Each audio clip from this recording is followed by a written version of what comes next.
जी हाँ, Zanskar police station में 25 फरवरी को एक एफ़आईआर लॉन्च हो गया है। FIR number 1 2023 under section 295A 420 IPC।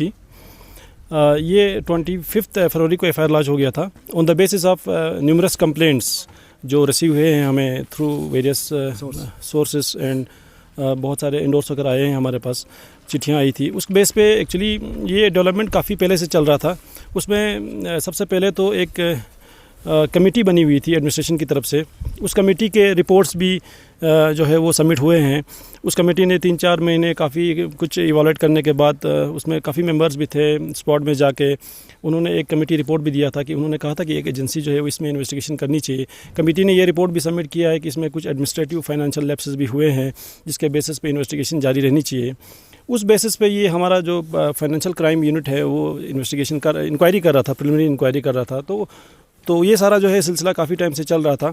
तो इन सारे बेसिस पे एक एफ़आईआर लॉन्च हुआ था ज़ांस्कार पुलिस स्टेशन में, जो मैंने अभी आपको बताया under section various sections of IPC।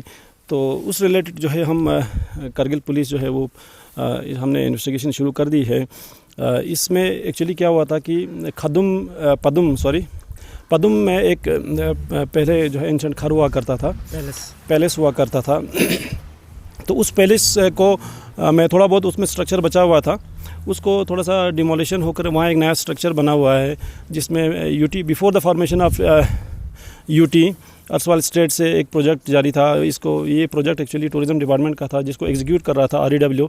तो इसमें 2-3 डिपार्टमेंट्स इन्वॉल्व थे। After the formation of UT भी इसमें कुछ कोडल फॉर्मेलिटीज़ को वायलेट किया गया है एक्चुअली, और रीटेंडरिंग हुई है। DPRs 2-3 बार बने हुए हैं। कुछ फाइनेंशियल लैप्सेस भी कमेटी ने रिपोर्ट सबमिट किया था हुए हैं जो पाए गए। अभी हम इन्वेस्टिगेशन तो जारी है, हम देख रहे हैं कि किसका क्या रोल है इसमें। Tourism department, executive councillor, Zanskar affairs और REW Kargil, rural engineering Kargil जो इस प्रोजेक्ट को चला रही थी, उसमें लूपहोल्स हम सारे देख रहे हैं। इन्वेस्टिगेशन जारी है, किसका कितना रोल है वो सारा जो है वो टाइम टू टाइम आपको अपडेट किया जाएगा। सर जो केस हुआ है ये आपने बताया तकरीबन 2019-20।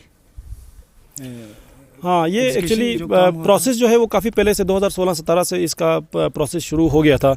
मतलब थ्रू वेरियस डेलीगेशंस जो है वो प्रोजेक्ट का जो इनिशियल स्टेज था, फिर कश्मीर से अप्रूवल वगैरह होकर आया है। उसके बाद फिर यूटी एडमिनिस्ट्रेशन, यूटी बनने के बाद फिर दोबारा इस प्रोजेक्ट को कंप्लीट करने की कोशिश की गई है डिपार्टमेंट ने।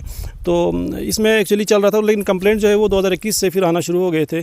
तो ये कंप्लेंट्स के बेसिस पे सारा जो है प्रिलिमिनरी इंक्वायरी वगैरह चल रहा था। तो अभी फाइनल जो है वो अब उन्होंने जो है वो अपने रिकमेंडेशन दिए हुए हैं। उस रिकमेंडेशन के बेसिस पे ये एफ़आईआर लॉन्च हुआ था।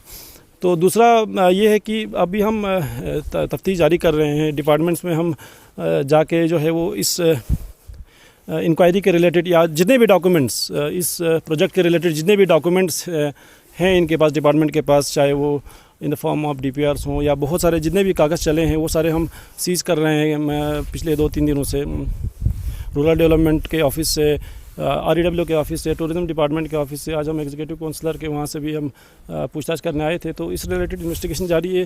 तो आगे आपको बताया जाएगा कि किसका इतना रोल है। सर 2021-22 जैसे आपने बोला सर कंप्लेंट्स आपको आने लगे, तो अब जाके 2023 में जो है इसका इन्वेस्टिगेशन शुरू हो रहा है। तो इससे आपको नहीं लगता सर कि कहीं ना कहीं अपोजिशन पार्टी की जानिब से इलेक्शन भी नज़दीक है सर, इसका कोई स्टर्न या ऐसा कुछ? नहीं जी, इसमें एक्चुअली कंप्लेंट्स जो मिले थे 2021-22 में जो आ गए थे, उसमें एक्चुअली आप किसी भी कंप्लेंट को लेके आप डायरेक्टली जाके एफ़आईआर लॉन्च नहीं कर सकते हैं। इसमें एक्चुअली प्रिलिमिनरी इंक्वायरी चल रही थी, कमेटी ने अपना टाइम लगाया रिपोर्ट सबमिट करने में। तो मुझे नहीं लगता है कि इसमें ऐसा कुछ रोल है। हम तो अपना काम कर रहे हैं, पुलिस की इन्वेस्टिगेशन तो हमें करनी है कि किसी के बेस पे, किसी के बहकावे में आके तो हम ये काम नहीं कर सकते हैं या न करेंगे। तो सर आखिरी सवाल होगा सर, एक क्वेश्चन थोड़ा इंपॉर्टेंट था सर। काफ़ी एफ़आईआर्स लगते हैं सर, चाहे कॉन्ट्रैक्टर के ख़िलाफ़ हो, डिपार्टमेंट के ख़िलाफ़ हो। रिसेंटली आपने लोगों ने देखा सर लैंड माफिया के ख़िलाफ़ भी काफ़ी एफ़आईआर्स तो दर्ज होते, बस उसका कोई आउटपुट हमें देखने को नहीं मिल रहा है सर लद्दाख पुलिस द्वारा। जी हाँ, एफ़आईआर एक्चुअली जो होता है इन्वेस्टिगेशन का पहला पार्ट है FIR, first information report. Investigation उसमें फिर जारी रहती है। खासकर ये फाइनेंशियल इश्यूज़ में लेके थोड़ा सा टाइम लग ही जाता है। इसको जल्दी ही जो है वो चालान करने में मतलब इतना टाइम थोड़ा सा लग ही जाता है, क्योंकि आप देखेंगे ये एफ़आईआर ज़ांस्कार पुलिस स्टेशन में लॉन्च हुआ है।